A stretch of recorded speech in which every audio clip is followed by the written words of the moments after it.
Hi guys, okay, we're gonna jump right in and talk about the budget. We spent 31 days in Malaysia, and before I get started with the video though, I do wanna know, has Malaysia ever been on your radar to live or to move as an expat? And if it is, if you're living as an expat in Malaysia, drop a comment below because I would love to hear how your budget compared to our budget. So I am gonna be breaking it down into 5 categories, and they are gonna be accommodations, food, phone, insurance, and transportation. So we're going to start with accommodations, and if you've been following our channel, you know we don't typically like to use Airbnb because the prices have just gone crazy on Airbnb. So whatever new country we go to, we like to get on Facebook, join a couple of groups, put on an ad just to see if we get any response.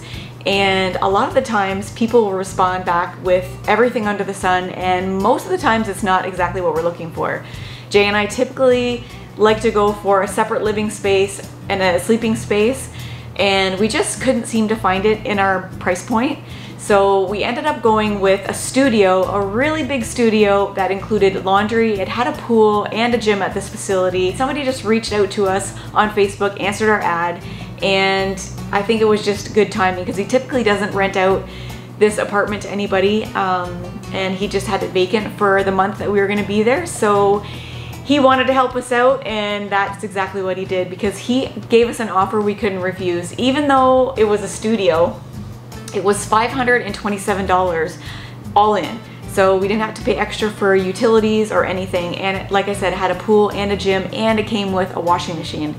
So the studio gave us lots of space, and it was walkable to everything we basically needed. We didn't want to have to rent a scooter for the 4 weeks that we were there, or take the tram system every time we wanted to go anywhere to eat or to a mall or do shopping or anything like that. So it was a deal we couldn't refuse, and it worked out to $17 a day, which was exactly what we paid in Thailand as well. So we've been pretty good on our budget with $17 a day for accommodations. I think that's pretty dang good. The next category is food, and it's been consistently the highest amount when we've been traveling, the highest in our budget.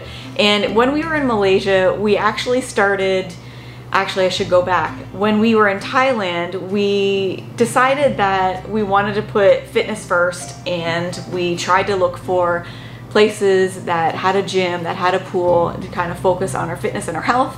And we tried to continue that into Malaysia, and we did. So we are trying to fit good quality foods into our budget, and that significantly increased our budget because we wanted to try, and I mean, Jay and I are no fitness buffs by any means, but we wanted to try and add more protein. We found that we weren't finding good quality protein in our diet. So we went to a couple health food stores, ended up getting and finding protein bars and protein shakes, because we just didn't find that the quality of meats in Malaysia were the greatest. They ended up being like chopped meats where you would get like bone and gristle and tendons and joints in your food, and we're just not used to that kind of thing.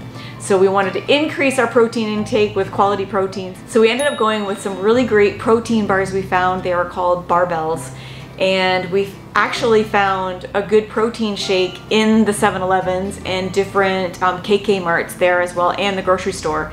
So that increased our budget quite a bit. So our overall budget for food was $1,126.25. I know that is a lot. It usually sits around $600, $700. So that intake in protein really increased the budget. But I gotta say that we definitely have been feeling a lot better. We've been hitting the gym, and we've really tried to focus on our health and nutrition, and as you can see, it affects the budget considerably. So that's everything we consumed. That was coffee shops, groceries, meals out. We ate out quite a bit. I think we cooked only one time in 31 days at home. So that's all the meals out. I think that's pretty good, considering the increase in protein intake that we had while we were in Malaysia.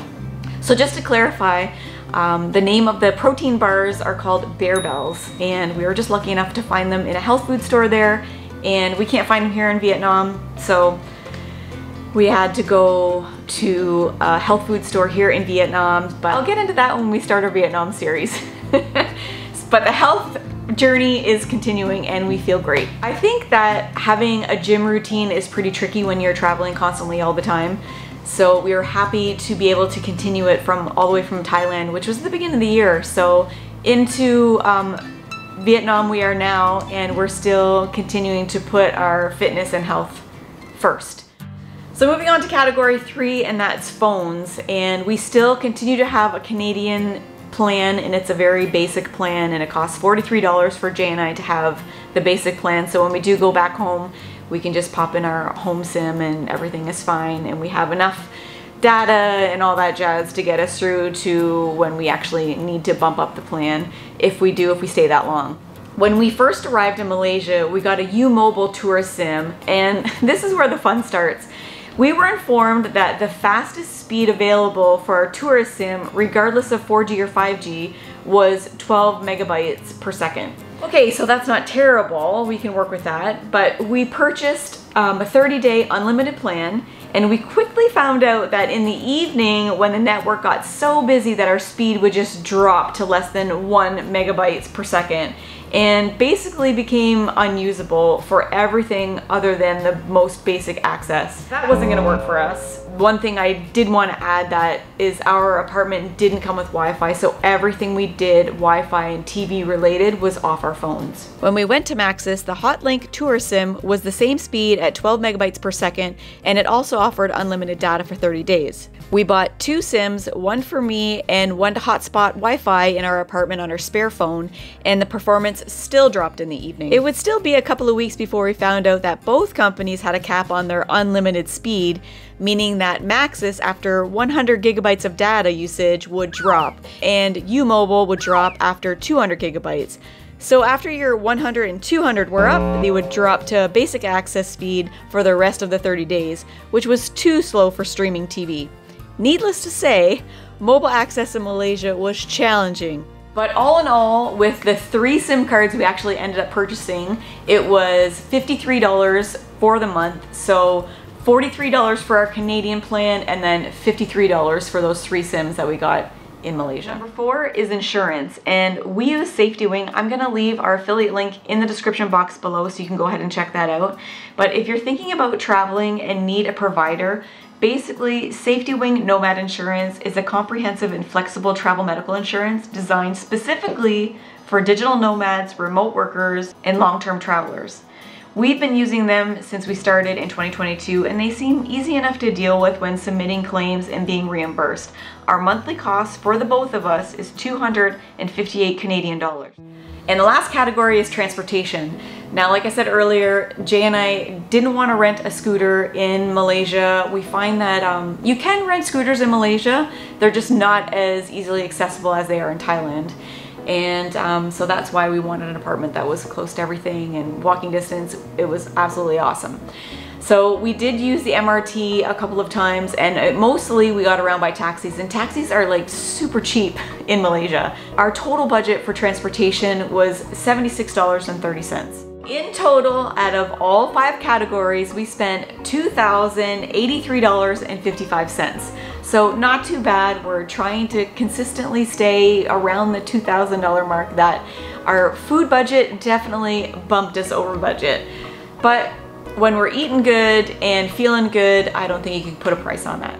Now, of course, that doesn't include any of the excursions that we went on. We ended up doing a big backpack excursion to Sabah, where we went to Sandakan and went into the rainforest of Borneo and saw all the big 5. Spoiler alert, it was awesome. If you haven't seen that video, go ahead and check that out after this. Just to say that we had been to Borneo, checking off my bucket list. So yeah, like I said, it doesn't include shopping. That we had to do a couple of shopping pharmacy items and maybe some clothing that you might buy. I don't include that. This is just the bare bones. If you're just coming to live, everybody needs accommodations, everybody needs food.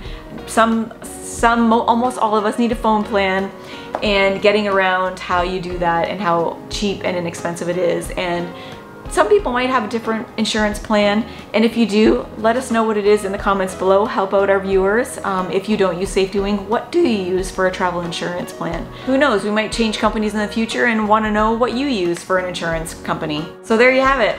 $2,083.55 as our total budget in Malaysia for 31 days. I didn't think it was too bad.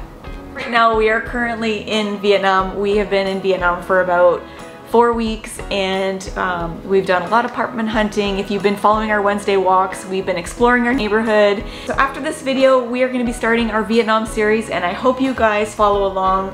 If you like this video, give it a big thumbs up before you leave. Subscribe if you want to follow us in Vietnam, and we look forward to seeing you there. Thanks for watching. Bye guys.